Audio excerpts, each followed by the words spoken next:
What is up, everyone? Welcome to this episode of Car Vlog. I figured I better make another car vlog video before secondhand toy dealer texts me and says, "Hey man, it's been a while since you made a car vlog." Car vlog, oh yeah. Gonna make a video in my car now. Car vlog, oh yeah. Gonna make a video in my car.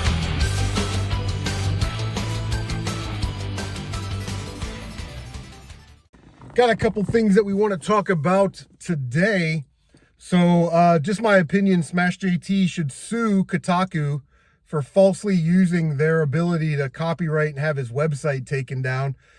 And, as long as you can show that there was some type of harm, say, my website makes $200 a day. It was shut down for a month. You owe me $6,000 plus another $30,000 for emotional stress and personal damages. That's the only way these people are going to learn. Kotaku is so irrelevant. They have not been relevant in the gaming space for over a decade. The only way that they get people to come to their website, okay, is by making misinformation, hit pieces, clickbait videos. It's garbage. Their entire website is garbage, and Smash should definitely sue the shit out of them. I think they probably did this to get some stroke off of Smash JT, because now everybody's talking about Kotaku again. I'm talking about it. Retro Bro talked about it. You know what I mean? It's just like they're using Jeff as they're getting a rub off of Jeff. You know what I mean? Like to get people to, oh, Kotaku. Oh, let me check that out. But seriously, I think he should file a lawsuit. That's what I think. But anyway, beat 2 games this weekend, Memorial Day weekend. I took Monday off, so I was off Friday, Saturday, Sunday, and then Monday I knocked out Castlevania Chronicles when I was on Retro Tibion's PlayStation 1 podcast. Omega Ace Gaming was also on that podcast. Super nice guy. I'd never really met him before. Really good dude, solid. And he said, "Hey, you got to play this one. It's the Sharp 68,000 home computer version or whatever, but there's an arranged mode on there, which is sort of the console version. So you kind of get 2 games with this. You get the original version, and then you get the sort of the modern console version, the arranged version, where enemies do less damage and the knockback is sort of mitigated. That's sort of a problem in Castlevania. I think it's sort of a staple. Just like in the 2D Ninja Gaidens, you got to have the knockback, right? There's got to be a punishment for for hitting enemies and bouncing off of stuff. But anyway, Chronicles, very, very good. Was able to get through it. I beat it twice. The first time took a while. It's a little bit harder than a normal Castlevania game, in my opinion, but it's also a little bit easier. You can, unlimited continues. When you get to Dracula, that final staircase, I always say stairwell because I'm a military guy. When you get to that final staircase, you start right there. It was a really solid game. Really enjoyed it. But what I don't understand is like the kayfabe of Castlevania universe. In Chronicles, you can use the whip straight ahead. You can turn around straight, but you can jump and use the whip attack down and at an angle. You can attack enemies or whatever. In kayfabe, in that world, you're telling me that Simon Belmont learned to use the whip, jumping straight up and whipping straight down, but couldn't figure out how to whip straight up. So he can whip down by jumping and down and at an angle by jumping, but standing still, he never learned to whip straight up. Like, it doesn't make sense, right? So for me, after Castlevania 4, 2D Castlevania games, really, listen, you should be able to whip in all directions, in my opinion. But really solid game. I really liked it. I think I gave it an A minus. I just wish there was a little bit more to it, in terms of maybe another playable character or some unlockables or collectibles or something. But other than that, really solid. The other game that I played through was Castle Shikigami 2 on the Switch. It's my second favorite shooter of all time. And it is on the PlayStation 2, and I love it on the PlayStation 2 for sure. The Switch version is $40. You can get it at GameStop or wherever. But it's done by Red Art Games, and I love Red Art Games. You want to support one of these indie publisher type peoples, Don't do limited run. I wouldn't do strictly limited. I would recommend like Play Asia, really good, and Red Art Games, really good. So they got this game distributed through GameStop, and you can pick it up for $40. It's the arcade version, okay?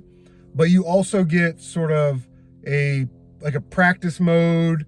It's basically a Tekken tag mode where you can select 2 characters and you can switch between them on the fly during gameplay. It's really good. And then there was another mode. I forget what the other mode was. Of course, you get your online leaderboards. It's sort of standard nowadays. I don't really care about that kind of stuff. But it's a bullet hell shooter. I think it's hard, but it's fair. For every hour of gameplay that you log, you get an extra continue, all the way up to 9 continues. And then after that next hour after that, you unlock free play. So now it's, unlimited credits, that kind of thing. But all the characters are different. They have different shot patterns. They have different special abilities. They have different screen clearing bombs. Like the character that I typically like to use, his name is Kim. And his Shikigami power is he's got these 2 blades that he can rotate around himself. And you just punish enemies. Each Shikigami power has 2 forms. So Kim's first form is he's like 3 blades that come out and you can spin them around, And his second ability is blades where you move forward, the blades go back, you move backwards, the blades come together in front of you. That's the one I like. But his screen clearing bomb it blows up everything on the screen, takes off all the bullets, and then he shoots like a barrage of missiles, right? One of the other characters, their screen clearing bomb, they screen clear, and then they basically turn into a Gatling gun. Then you can focus fire like on a boss or a bigger enemy or something and take it out that way. Really a lot of versatility. It's hard but fair, I think. And Castle of Shikigami 2, definitely recommend it, man. If you don't collect PS2, get the Switch version for sure. And at $40, you're going to have a ton of fun. You're going to have an awesome shooter in your collection. So I was thinking about this. I'm trying to beat 100 Nintendo games. And I'm at 93 games, 94 games, somewhere in there. And I want to make number 100 Metroid. So I'm trying to figure out what's the path of least resistance. What's a quick path to just get to 99? That way I can play Metroid and have that as my 100th game. And it kind of dawned on me that I've already beaten Mike Tyson's Punch-Out. It was one of the greatest moments of my life. Wife, kids, whatever. Beating Mike Tyson's Punch-Out, very important. Most important moment in my life. But Punch-Out, the regular version, is exactly the same game, just with a palette swap at the end. Should I put that on the list? Just put it on there. Because if you beat Mike Tyson's Punch-Out, then you beat Punch-Out. Here's my thing. I would feel personally not okay with that I didn't hang a loss on that cartridge. You know what I mean? So chances are when football rolls around, I'll have football on the flat screen, I'll pop that in, I'll play through Punch-Out. But I would understand if someone put that on their list, if they beat Mike Tyson's Punch-Out. Throw Punch-Out on there as well. It's the same game. But I got to thinking, where does that end though? If I beat Super Mario Bros. 3 on Nintendo, could I then put, I beat Super Mario Bros. 3 on Super Nintendo, I beat Super Mario Bros. 3 on the Wii, I beat Super Mario Bros. 3 on the Game Boy Advance, Mega Man, I beat Mega Man 2 cartridge, beat the collection on PS2, beat the collection on GameCube, beat the collection on Xbox, the PS4 version, the 3DS version. Would you start racking those up on your list of games that you beat? I personally would not. But I don't own a copy of Little Samson or Mega Man 5, but I did put them on my Nintendo list because I did beat them on emulator, on the NES portion of the emulator, So it's the same game, it's just I don't own the physical cartridge. So is that even... I'm good with the emulator. I understand people can't, afford these games or have space for them. So I'm good with, say, like an emulator, a Soldier Blade, another one. I put that on my TurboGrafx 16 PC Engine list. I don't own that physically, but I did beat it on my emulator.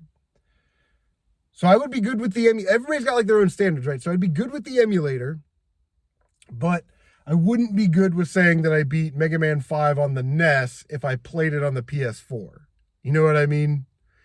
even though it's probably technically the same game. I don't know. What do you guys think? I will beat Punch-Out this year because, like I said, I'll watch football on the flat screen. I'll pop it in the Nintendo, play it on the Sharp NES TV, and I'll get through it. That should be a pretty easy get with some sort of relearning, you know, pattern recognition relearning. But I should be able to beat that game no problem this year, and that'll get me a little bit closer. But what are some easy Nintendo games that I can throw on the list and just sort of power through and get to that 100 so I can pop in Metroid? Leave a comment down below. But yeah, man, so Monday I was off. Tuesday I taught the second day of my 3-day rifle certification course. I was at range. Today I'm at regular work. So I'm on duty until 8 p.m. tonight. And then Thursday I will be at range doing day 3 of my rifle certification course. Get the new guys all trained up on tactics and rifle stuff. Friday, I'll probably hit, you know, garage sales, thrift stores, that normal thing that I do Friday morning. But I was thinking about Friday evening, throwing in Nier Replicant and starting a playthrough of that. And I'll probably live stream it. So if that's something that you guys are interested in, and I want to kind of get this game done.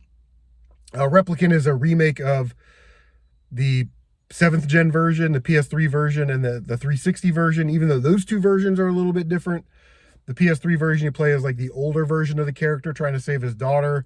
The Xbox 360 version you play as a younger version of the character. He's trying to save his girlfriend or wife or something.